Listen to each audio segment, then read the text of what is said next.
오늘 말씀을 통해서 하나님께서 우리에게 주시려고 하는 메시지 두 가지 측면에서 살펴보려고 합니다. 그 중에 첫 번째는 하나님을 감격하는 예배가 우리에게 있어야 한다라고 하는 것입니다. 예배할 때 감격이 있어야 한다라는 말씀입니다. 여러분은 지금 거룩한 주일 하나님의 날을 하나님의 날로 지키기 위해 서원경교회에 모여 3부 예배에 참여하고 있습니다. 이 시간이 여러분에게 감동의 시간 될 수 있기를 바랍니다. 감동의 시간이 되어야 된다라고 하는 것입니다. 오늘 읽은 말씀 중에 9절 10절 말씀 같이 한번 읽어봅니다. 그 밤에 여호와께서 기드온에게 이르시되 일어나 진영으로 내려가라. 내가 그것을 내 손에 넘겨주었느니라. 만일 내가 내려가기를 두려워하거든 내 부하 부라와 함께 그 진영으로 내려가서입니다. 그 밤에예요. 기드온이 두려워 공포에 사로잡혀 있을 때 하나님께서는 여지없이 기드온에게 찾아오셔서 직접 음성을 들려주시기를 뭐라고 그러냐면 내가 바라보고 있는 것 두려워하지 말라. 그 수가 아무리 많을지라도 그것은 사물에 불과한 것이다. 왜냐하면 내가 그들을 내 손에 넘겨주었기 때문이다. 네가 두렵거든 네가 가장 신뢰하는 내 부하 부라와 함께 그 진영으로 내려가 봐라. 이렇게 세심한 부분까지 배려하시는 하나님의 은혜를 지금 기드온을 경험하고 있는 것입니다. 그래서 부라와 함께 두려움과 더불어 그는 그 진영으로 그 밤에 내려가 본 거예요. 내려가 봤더니 그 골짜기에 수많은 무리들이 진을 치고 누워 있는데 그들에게서 무슨 능력이 보이는 것이 아니라 그들에게서 어떤 가능성이 보이는 것이 아니라 그들의 모습은 우리들에게 아무런 영향력을 발휘할 수 없는 쓰레기 더미에 불과한 것으로 보였다 이것입니다. 하나님의 은혜입니다. 여러분이 살아가는 삶의 현장에서 이런 하나님의 은혜가 직접 보여지고 경험될 수 있기를 바랍니다. 그것으로 끝나지 않고 하나님께서는 두 병사의 꿈 이야기를 통해서 기드온에게 다시 자신감을 심어줍니다.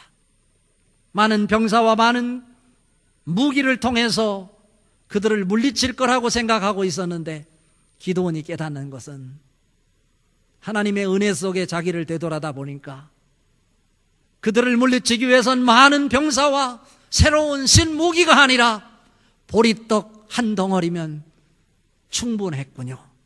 그것을 내가 몰랐습니다. 라고 하나님 앞에 깨닫는 거예요. 이것이 바로 신앙의 모습 아닐까요?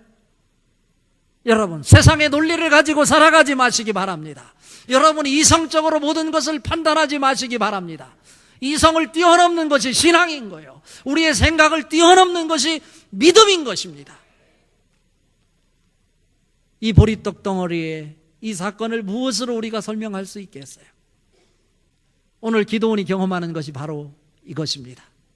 자기 생각과는 전혀 다른 하나님의 은혜가 있었음을 발견하는 것입니다.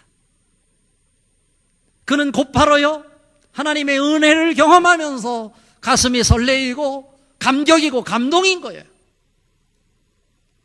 왜 나는 하나님의 은혜를 보지 못하고 무기탄만 하고 병사탄만 했을까? 보리떡 덩어리 하나면 그들을 물리치는데 충분했는데 내세울 것이 없는 보리떡 덩어리 하나에 불과한 나를 그 적군을 물리치는 하나님의 칼로 사용하시니 놀랍습니다. 감탄을 하는 거예요. 우리에게는 왜 예배가 감동이 없는 것입니까? 일주일 동안 세상을 살아가면서 하나님과는 관계없이 자기의 방식으로, 자기의 지식으로, 자기의 경험으로 살다가 하나님의 은혜를 경험하지 못한 채 하나님 앞에 나와 예배하니 감동이 없는 것입니다. 오늘 말씀을 통해서 우리에게 주시는 메시지는 예배하는 자가 품고 와야 될 선제 조건이 있는데, 그것은 뭐냐면 너가 삶의 현장에서 하나님의 은혜를 경험하는 일이다 라고 하는 말씀입니다. 하나님은 끊임없이 우리가 살아가는 삶의 현장에서 우리에게 은혜를 베풀어 주십니다. 우리가 세상에 집착하고 세상의 영향을 받고 있기 때문에 하나님의 은혜를 보지 못하는 거예요. 여러분 모두는 여러분의 삶의 현장에서, 여러분이 가정에 있든지 직장에서 일을 하든 사업장에서 열심히 임하여 땀을 흘리든 그곳에서 하나님이 여러분에게 베풀어 주신 은혜가 영이 눈이 뜨여져 보여지고 확인될 수 있기를 바랍니다. 그 은혜가 보여지고 확인될 때 가슴에 벅찬 설레임이 있는 거예요. 벅찬 설레임과 감격으로 하나님 앞에 예배하러 올 때 예배를 통해서 하나님의 임재하심이 보이고, 예배를 통해서 하나님의 일하심이 여러분 속에 경이로움으로 보여지는 것입니다. 하나님의 임재하심 속에 하나님의 일하심이 예배를 통해, 말씀을 통해 여러분이 이해할 수 없는 이성을 초월하는 경이로움으로 보여지게 될 때 내 가슴에 감동이 있게 됩니다. 그 감동이 예배를 통해서 여러분에게 구체적으로 만들어질 수 있기를 바랍니다. 이 감동을 가지고 우리는 또 삶의 현장으로 나가야 돼. 그 감동이 있기에 다시 한번 또 삶의 현장에서 일할 때 내 지식으로 내 경험으로 일하는 것이 아니라 내 지식으로 무엇을 하더라도 그것은 하나님의 은혜로 하는 것이라고 고백하게 될 때 하나님의 은혜가 여러분에게 보여지고 하나님 은혜가 경험되어 여러분 가슴에 설레임이 멈추지 않고 전율로, 진동으로, 감동으로 이어지게 될 것입니다.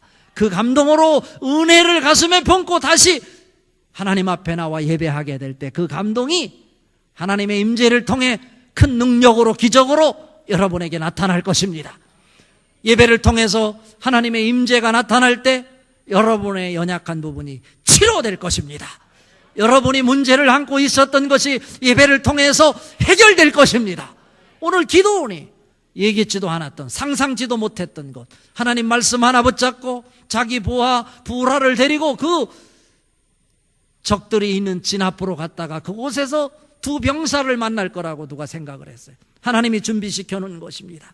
그 두 병사의 꿈꾼 이야기를 통해서 다시 한번 하나님의 은혜를 경험하고 그 은혜를 가슴에 품고 하나님 앞에 예배하는 이 기도원의 모습이 여러분의 모습일 수 있기를 바랍니다. 로마서 12장 1절에 말합니다. 그러므로 형제들아, 내가 하나님의 모든 자비하심으로 너희를 권하노니 너희 몸을 하나님이 기뻐하시는 거룩한 산 제물로 드리라. 이는 너희가 드릴 영적 예배니라 말씀하고 있어요. 예배 시간에 예배 드리는 것 중요하지만 더 중요한 것은 여러분의 삶의 현장에서 하나님의 은혜를 경험하고 그 은혜를 가슴에 품고 예배의 자리에 나올 때 하나님의 임재와 경이로움 속에 여러분이 감동의 도가니에 뜨거운 열정으로, 뜨거운 가슴으로 예배를 드리게 될 수 있다라고 하는 것입니다. 요한복음 4장 23절 24절에 주님께서 말씀하십니다. 아버지께 참되게 예배하는 자들은 영과 진리로 예배할 때가 오나니 곧 이때라. 아버지께서는 이렇게 자기에게 예배하는 자들을 찾으시느니라. 하나님은 영이시니 예배하는 자가 영과 진리로 예배할지니라. 영과 진리로 예배하는 게 무엇입니까?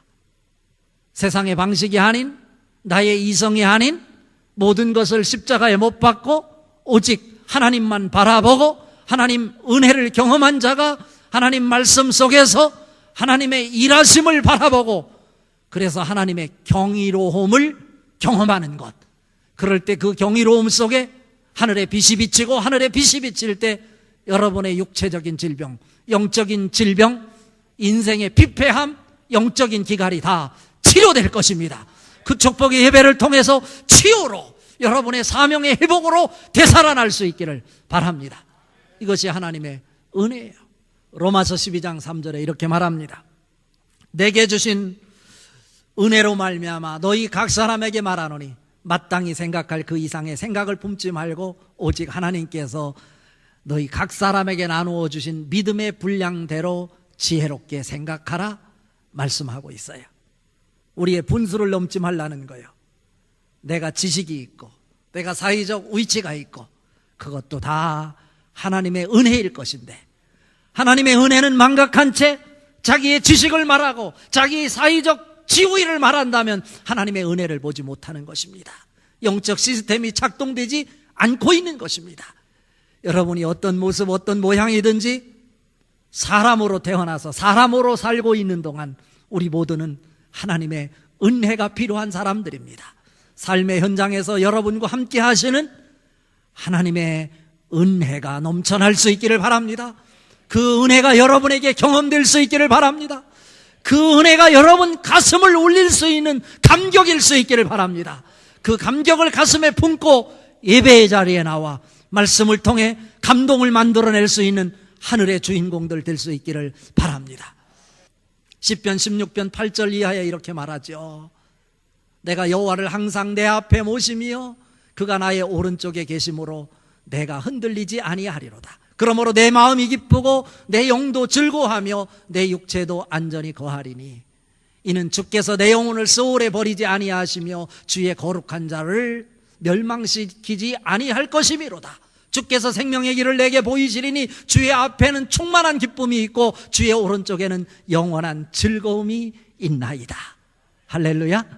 이런 은혜가, 하나님의 은혜가 여러분 삶 속에서 구체적으로 경험되고 체험되어 여러분 가슴에 감격으로 이어질 수 있기를 바랍니다. 그것은 다른 것이 아니라 내 앞에 항상 여호와를 모시고 살아가게 될 때 하나님 은혜가 여러분의 삶을 지배하게 될 것입니다. 그 은혜를 가슴에 품고 하나님 앞에 나와 은혜를 성도간에 나오고 하나님 앞에 보임으로 하나님의 일하심이 경이로움으로 여러분에게 체험될 수 있기를 바랍니다. 이게 신앙생활의 멋이에요. 아름다우며. 미국의 유명한 개신교 목사이신 A.W. 토저가 쓴 책 시리즈로 많이 나와 있는데요. 그 중에 예배인가 쇼인가 라고 하는 이 책이 있어요. 이 책을 통해서 가장 먼저 강조하는 것이 예배는, 감동 없는 예배는 있을 수 없다라고 하는 거예요. 예배에서 가장 중요한 것은 하나님을 바라보며 감탄하는 것이다 라고 설명을 하고 있어요. 그렇지 않습니까? 이 자리가 여러분 감동의 자리 될 수 있기를 바랍니다. 이 자리가 여러분이 하나님의 경이로움 앞에 감탄하는 자리가 될 수 있기를 바랍니다. 무엇을 말하는 자리가 아니라 하나님의 일하심을 보고 경이로움 속에 입을 벌리고 놀랐구나, 원더풀 하고 감탄하는 시간 될 수 있기를 바랍니다. 하나님의 임재하심 속에, 하나님 일하심 속에, 경이로움 속에 여러분이 감탄을 외칠 때 여러분의 연약한 부분은 치료될 것입니다. 이 기쁨이 예배를 통해서 경험될 수 있기를 바랍니다. 또 한 가지입니다. 예배를 통해 은혜를 품고 나온 자가 하나님의 일하심을 보고 경이로움 속에 감동한다면 그것으로 끝날 것이 아니라 예배를 통해 얻은 감격이 세상을 향한 승리로 선포되어져야 한다입니다. 예배를 통해서 감동하십시오. 감탄하십시오. 그러나 여러분만 감동하고 감탄하는 것으로 끝나지 말고 하나님의 임재하심과 경이로움 속에 감동과 감탄을 하되 그 감동과 감탄을 세상을 향해 승리로 선포하십시오. 이것이 우리의 사명입니다. 오늘 읽은 말씀 중에 15절 말씀 다시 한번 읽어봅니다. 기드온이 그 꿈과 해몽하는 말을 듣고 경배하며 이스라엘 진영으로 돌아와 이르되 일어나라, 여호와께서 미디안과 그 모든 진영을 너희 손에 넘겨주셨느니라 하고입니다. 무슨 말씀입니까? 적군에 있는 두 병사가 꿈을 꾸었어요. 한 병사가 꿈을 꾸고 그 꿈을 이야기하니 한 병사가 그 꿈을 해석해 줬어요. 그런데 여기에서 이 말씀을 묵상하면서 제가 깨닫는 것은요, 믿음은 이론이 아니다 라고 하는 것을 깨닫는 것입니다. 믿음은 아는 것이 아니라 행하는 것이다 라고 하는 것을 다시 한번 새삼 깨닫는 것입니다. 왜 그렇습니까? 보리떡 덩어리가 자기 진으로 굴러 들어왔는데 그 보리떡이 그 진을 다 무너뜨렸다. 그런데 그 보리떡이 요아스의 아들 기드온이다. 이렇게 지금 해석을 하는 것입니다. 그렇다면 이 병사는 그 누구보다도 하나님이 누군지를 알고 있는 거예요.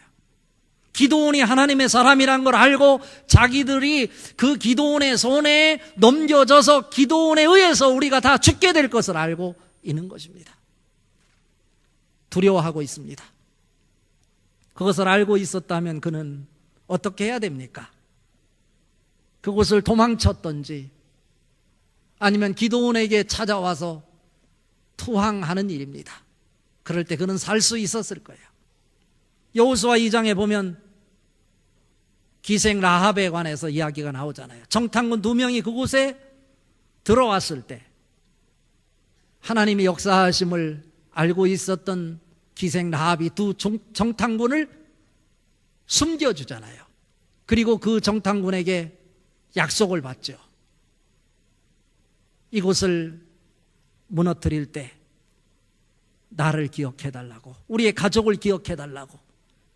그래서 붉은 끈을 그 집 창에 내걸었을 때 그 집 안에 있던 사람들 한 사람도 죽지 않고 구원을 받았던 것을 우리는 너무나 잘 알고 있습니다.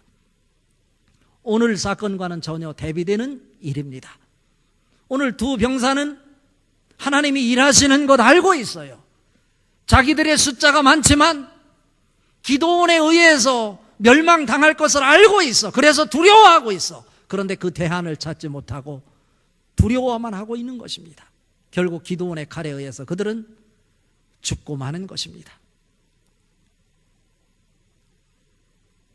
거라사 지방에 귀신 들린 자가 예수님을 보고 하시는 말씀이 이는 거룩하신 하나님의 아들이다 알고 있었어요.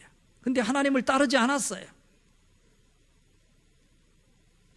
바울이 빌립보성에 들어갔을 때 귀신 들렸던 한 여인, 점치는 여인 알잖아요. 그도 바울을 쫓아다니면서 그가 고백했던 고백이 있었잖아요. 뭐라고요? 이들은 지극히 높으신 하나님의 종으로 구원의 길을 전하는 자들이라고 소리를 쳤어요. 잘 알고 있어요. 하나님이 누군지, 하나님의 사람이 무엇을 하는지 알고 있어요. 그러나 하나님을 믿지는 않아요. 실천이 없어요. 믿음은 아는 것이 아니라 행함이라고 하는 것입니다. 오늘 기드온은 하나님의 은혜를 경험했고요. 두 병사의 꿈 얘기를 듣고 나서 곧바로 예배를 했어요. 그리고 하나님의 일하심 속에 그 하나님의 경이로움을 바라보면서 감동의 도가니에 빠집니다. 그런데 기드온이 그 감동으로 끝나지 않는다는 거예요. 예배를 통해서 하나님의 감동을 받은 기드온이 곧바로 이스라엘의 300용사가 있는 곳에 와서 그들을 향해 외치는 메시지가 15절 일어나라. 적군을 우리들의 손에 하나님이 넘겨주셨느니라 고 하는 말씀입니다. 여기서 저희의 시선을 멈추게 하는 곳이 있었어요. 그것은 뭐냐면 일어나라입니다. 이스라엘 진영으로 돌아와 그 300명의 용사를 향해 일어나라입니다. 왜 그렇습니까? 이 300명은 스스로 뭐라고 생각했습니까? 우리는 이제 13만 5천 명의 적군 앞에 죽어야 될 자살 특공대에 불과하다 생각하고 있었던 거예요. 하나님의 은혜를 보지 못한 사람들이에요. 그런데 지금 기드온은 하나님의 은혜를 경험하고 은혜를 가슴에 품고 하나님 앞에 예배하며 하나님의 일하심을 바라보며 하나님의 경이로움 속에 감동하고 있는 기드온이죠. 그 감동을 가지고 기드온의 300용사가 있는 곳에 와서 그들에게 일어나라 외칩니다. 일어나라 히브리어로 쿰이라고 그래요. 우리 알잖아요. 예수님이 사역을 하실 때 12살 먹었던 한 소녀가 죽었어요. 회당장 야이로의 딸이라고 성경은 기록하고 있어요. 예수님이 그곳에 갔어요. 가셨어요. 예수님이 그곳에 가셨어.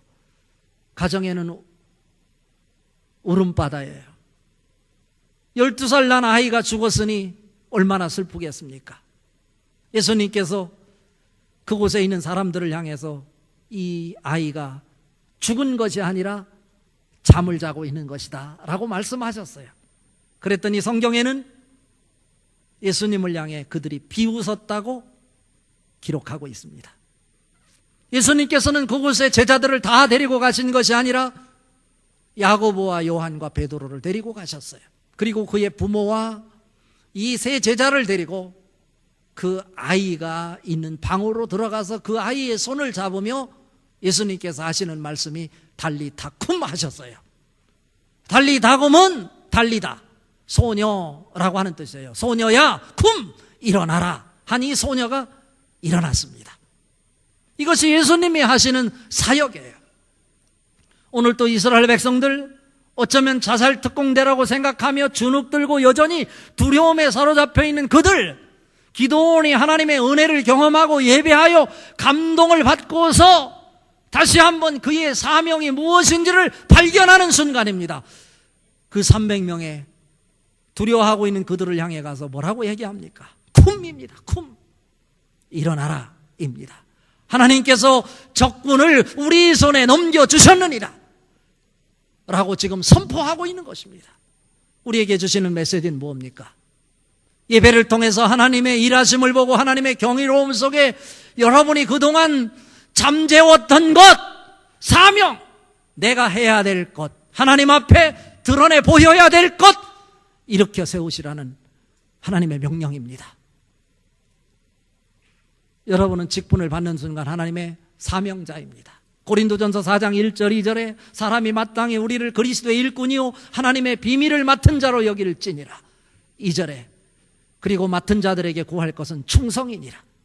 그동안 충성했어야 됨에도 불구하고 충성하지 못하고 하나님의 비밀을 맡았음에도 불구하고 그 직분을 대수롭게 생각하지 않고 대충 지나쳤던 것, 오늘 하나님의 예배를 통해서 하나님을 경험한 자들이 감동을 통해서 다시 일으켜 세울 수 있는 회복이 있어지기를 바랍니다.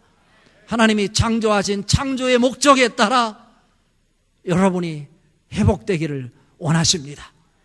질병은 물러가고 여러분이 하나님이 만드신 원래의 원형, 영과 육이 조화를 이루어 건강한 모습으로 일어설 수 있기를 바랍니다. 여러분의 나태했던 사명이 다시 일어설 수 있기를 주님의 이름으로 축복합니다. 세상을 향해 외치라는 거예요. 예수님께서 이 소녀가 죽었다고 사람들이 비웃을 때 그냥 손만 만지고 일어나서 일으킬 수 있었어요. 그런데 예수님께서 큰 소리로 외쳐 달리다쿰 하셨어요. 왜 그러셨을까요? 그 소리는 단순히 소녀만 들어야 될 말씀이 아니라는 것입니다. 비웃고 있었던 그 사람들이 들어야 될 말씀이기에 너희가 일어나야 한다. 슬퍼하고 애통하는 그 아이의 부모가 들어야 되기에 예수님은 큰 소리로 달리다쿰 하셨어요. 여러분, 예배를 통해서 하나님의 일하심의 경이로움 속에 감동을 받았다면 여러분 사명이 무엇인지, 하나님이 어떤 분인지 세상을 향해 큰 소리로 달리다쿰 외칠 수 있기를 바랍니다. 여러분 예배를 통해서 하나님의 일하심의 경이로움 속에 단순히 여러분만 기뻐하지 말고 세상을 향해 승리를 선포하는 여러분 될 수 있기를 바랍니다. 무더운 여름철이지만 여러분 모두가 하나님이 만드신 창조의 원형으로 다시 일어날 수 있기를 주님의 이름으로 축복합니다.